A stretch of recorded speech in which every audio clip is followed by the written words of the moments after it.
இயக்குனர் வாலி மோகன்தாஸ் இயக்கத்துல ஷேன் நிகாம், நிஹாரிகா, கலையரசன், ஐஸ்வர்யா தத்தா ஆகியோரது நடிப்புல வெளியாகி இருக்க மெட்ராஸ்காரன் படம் எப்படி இருக்குன்னு பார்க்கலாம். இந்த படத்தோட கதை என்னன்னா, நாயகன் ஷேன் நிகாம் புதுக்கோட்டையில பிறந்து வளர்ந்து இப்ப சென்னையில வேலை செய்யறாரு. அங்க நாயகி நிஹாரிகாவை காதலிக்கிறாரு. அப்படியே தன் சொந்த ஊரான புதுக்கோட்டையில தான் நமக்கு கல்யாணம்னு சொல்லி அடம்பிடிக்கிறாரு. வேற வழி இல்லாம நிஹாரிகாவும் தன் அப்பா தங்கையோட புதுக்கோட்டைக்கு வராங்க. அப்படியே ஒரு லாட்ஜ்லயும் தங்குறாங்க. நாளைக்கு கல்யாணம் நடக்க இருக்க நிலையில வீட்டுக்கு தெரியாம நிஹாரிகாவை சந்திக்க கார் எடுத்துட்டு போறாரு ஷான் நிகாம். அப்ப வழியில நிறைமாத கர்ப்பிணியா இருக்க ஐஸ்வர்யா தத்தாவை இடிச்சிடுறாரு. அதை பார்த்த அந்த ஊர் மக்கள் எல்லாரும் ஷேன் நிகாமை அடிச்சு பிடிச்சு வச்சிடுறாங்க. அப்படியே ஐஸ்வர்யா தத்தாவுக்கோ அந்த குழந்தைக்கோ ஏதோ ஒண்ணுன்னா உன்னை சும்மா விடமாட்டேன்னு கட் அண்ட் ரைட்டா சொல்லிடுறாங்க. அடுத்து ஷேன் நிகாம் என்ன பண்றாரு, அவருக்கு கல்யாணம் ஆச்சா, அடிப்பட்டவங்களுக்கு என்ன ஆச்சு போன்ற கேள்விகளுக்கு விடைதான் படத்தோட மீதி கதை. படத்துல நாயகனா வர ஷேன் நிகாம் துரு இளைஞனா நடிச்சு ரசிகர்களை கவர்ந்து இழுக்கிறாரு.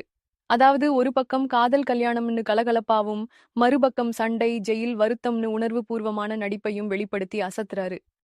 நாயகியா வர நிஹாரிகா சில காட்சிகள்ல மட்டுமே வந்தாலும் அந்த கதாபாத்திரத்துக்கு நியாயம் சேர்த்திருக்காங்க. கலையரசனுக்கு முக்கியமான ஒரு பாத்திரம் அமைஞ்சிருக்கு. அவரும் அதை உணர்ந்து மிக சரியாவே நடிச்சிருக்காரு.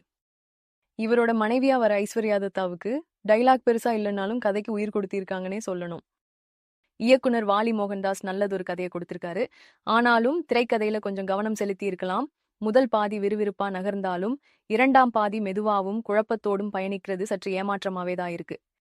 அதே மாதிரி கதைக்கும் படத்தோட தலைப்புக்கும் சம்பந்தமே இல்லாம இருக்கு. அடுத்து சொல்லணும்னா சாம்சிஎஸ். இவரோட இசையில எல்லா பாட்டும் சூப்பராவே இருக்கு. குறிப்பா காதல் சடுகுடு ரீமேக் பாட்டும் ரசிக்க வைக்குதுன்னே சொல்லணும். அதே போல பிரசன்னா குமாரோட ஒளிப்பதிவும் கச்சிதமா காட்சிப்படுத்தி இருக்கு. மொத்தத்துல இந்த படம் என்ன சொல்லுதுன்னா, ஒரே ஒரு விபத்தால ஒரு நபரோட வாழ்க்கை எப்படியெல்லாம் மாறும்னு அழுத்தமா படம் பிடிச்சு காட்டுது.